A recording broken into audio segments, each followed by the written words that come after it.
சிசிலிட்டிஸ் ராபியா சேனலுக்கு உங்கள் எல்லாரையும் வரவேற்கிறேன். இன்றைக்கி நம்ம பார்க்க போகிற வீடியோ என்னென்னா ஒரு சின்ன வீடியோ தாங்க. அதாவது நம்ம கருஞ்சீரகம் ஜீரகம் எடுத்துருக்கோம். இதில் ரெண்டுலேயும் இருக்க நன்மைகள் என்னென்ன அப்படின்னு சொல்லிட்டு நம்ம இப்போ பார்க்க போகிறோம். ஃபஸ்ட்டு நம்ம என்ன பார்க்க போகிறோன்னா கருஞ்சீரகத்தில் என்னென்ன நன்மைகள் இருக்குது அப்படின்னு சொல்லிட்டு நம்ம ஃபஸ்ட்டு பார்க்கலாம்.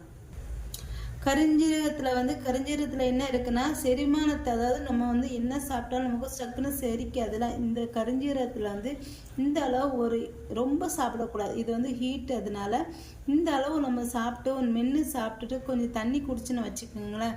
நம்மளுக்கு அஜீரண கோளாறு இருந்தால் அது சரியாயிடும். அப்புறம் வயிற்று வலி, வயிற்று பிரச்சனை இருந்தாலும் அதுவும் சரியாயிடும் நம்மளுக்கு. அடுத்து சர்க்கரை நோயாளிகளுக்கு சர்க்கரையோட இதை அதாவது கரெக்டாக வச்சுக்கோ, அதிகம் இல்லாமல். நீரிழிவு நோயாளிகளுக்கு இது ரொம்ப உதவியாக இருக்கும். இது சிறுநீரக பாதிப்புகளை இது குறைக்குது. இதில் என்ன சொல்லுவாங்கன்னா மரணத்தை தவிர எல்லாத்துக்குமே இந்த இது எல்லா நோய்களுக்கும் இதில் மருந்து இருக்குது அப்படின்னு சொல்லுவாங்க அந்த கருஞ்சீரகத்தில். அடுத்து இதில் என்ன இருக்குன்னா நோய் எதிர்ப்பு சக்தி அதிகமாக இருக்குது. அதுக்கு சளி, இருமல், ஆஸ்துமா அதோடது.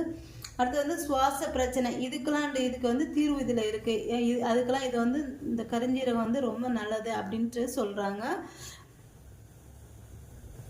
அடுத்து இதில் தோல் நோய், அப்புறம் மூக்கடைப்பு, அடுத்து கெட்ட கொழுப்பு, இது எல்லாத்தையுமே இது தடுக்குது இந்த கருஞ்சீரகம். எங்கள் அம்மா என்ன செய்வாங்க அப்படின்னா, எங்கள் அம்மாவுக்கு சளி அதிகமாக இருக்கும். அப்போலாம் என்ன செய்வாங்க, நைட்டில் சாப்பிட்டுட்டு கொஞ்ச நேரம் கழிச்சிட்டு என்ன பண்ணுவாங்க, அவங்களுக்கு இருமல் மாதிரி ஒரு மாதிரி தொண்டையில் கரன்ட்டு இருக்கும். அந்த சளி ரொம்ப எங்கள் அம்மா கஷ்டம். இப்போ எங்கள் அம்மா இல்லை, இறந்துட்டாங்க. அவங்க இறந்து 5 வருஷம் ஆச்சு. அவங்க இருக்கும்போது என்ன பண்ணுவாங்கன்னா, இந்த அளவுக்கு கருஞ்சீரகம் ரொம்ப நம்ம சாப்பிடக்கூடாது.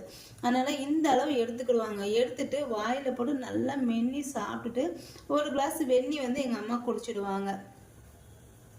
அதேமாதிரி நாங்கள் இதில் என்னென்ன செய்வோம் அப்படின்னா கஷாயம் போடுவோம்.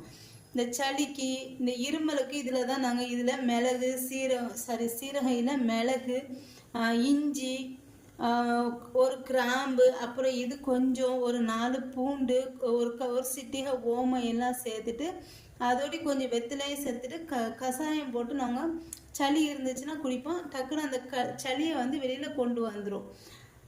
அதுக்கு இது ரொம்ப நல்லதுங்க. அடுத்து நம்ம இப்போ எதை பார்க்க போகிறோன்னா சீரகத்தை பற்றி பார்க்க போகிறோம். சீரகத்தை ரொம்ப சிம்பிள் தாங்க. சீரகம்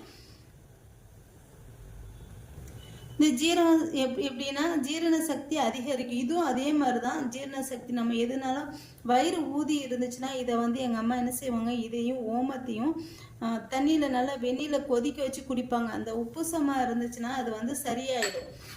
இந்த ஜீரகத்தை குடிச்சு அதுபோல் வயிற்று எரிச்சலையும் இது கட்டுப்படுத்தும். வயிறு எரிஞ்சிச்சுனாலும் நாங்கள் என்ன செய்வோம், வயிறு எரிச்சலுக்கும் அந்த மாதிரி காய்ச்சி குடிக்குவோம். அடுத்து நம்மளுக்கு நெஞ்சை கறிக்கும். அந்த மாதிரி நெஞ்சை கறிக்கும் போது நான் என்ன செய்வேன்னா இதை இவ்வளோண்டு எடுத்துட்டு நல்லா வாயில் போட்டு நல்லா மென்று சாப்பிட்டுட்டு இந்த சக்கையை நான் துப்பிடுவேன். ஆனால் எங்கள் அம்மா என்ன செய்வாங்கன்னா அப்படியே முழுங்கிடுவாங்க தண்ணியை குடிச்சு. நான் சக்கையை நல்லா சவிச்சிட்டு தண்ணியை துப்பிடுவேன். சக்கையை அந்த சாரை மொத்தம் உள்ள இதனால உடனே என்ன செய்யும், அந்த நெஞ்சு எரிச்சல் நல்லா கம்மியாகும் இந்த ஜீரகத்துக்கு. அப்புறம் அடுத்து என்ன சொல்கிறாங்கன்னா இது ஹார்ட்டுக்கு ரொம்ப நல்லதுன்னு சொல்லுவாங்க. ஹார்ட் ஆரோக்கியத்துக்கு ரொம்ப நல்லது சொல்கிறாங்க. நினைவாற்றலுக்கும் ரொம்ப நல்லதுன்னு சொல்கிறாங்க. சளி இருமலுக்கு கம்மியாகும். நன்மைகள் இருக்கா என்னன்னு எனக்கு தெரியல. ஆனால் கருஞ்சீரகத்தில் சளி இருமலுக்கு ரொம்ப நன்மைகள் இருக்குது. இதில் நல்ல சளி இருமல் நல்லா கம்மியாகும். இது சீரகம் குளிர்ச்சின்னு தான் சொல்லுவாங்க. இது அடுத்து இதில் எடையை குறைக்கிறதுக்கு இது உதவுன்னு சொல்கிறாங்க. இந்த கேரளா சைட்லாம் நாங்கள் போயிருக்கும்போது அங்கே ஹோட்டலில் சாப்பிட்டா அங்கே என்ன செய்வாங்க, தண்ணியும் வச்சுருப்பாங்க. அடுத்து தண்ணியாட்ட ஜீரகத்தண்ணின்னு சொல்லிட்டு அதுவும் வச்சுருப்பாங்க. அந்த ஜீரகத்தை தண்ணியில் ஊற போட்டு அதுவும் வச்சுருப்பாங்க. ஏன்னா சாப்பிட்டோன்னே அது குடித்தா நம்மளுக்கு செரிமானம் டக்குன்னு ஆகும். அதுக்காண்டி நான் நிறைய டைம் கேரளாவில் சாப்பிட்ருக்கும்போது இந்த மாதிரி ஜீரகத்தண்ணிலாம் நான் அதிகமாக குடிச்சிருக்கேன். இது அதேமாதிரி ஜீரகத்தை நைட்டில் தண்ணியில் ஊற வச்சுட்டு காலையில் ஏஞ்சி நம்ம நல்லா கொதிக்க வச்சு குடித்தா உடல் எடை குறையும்.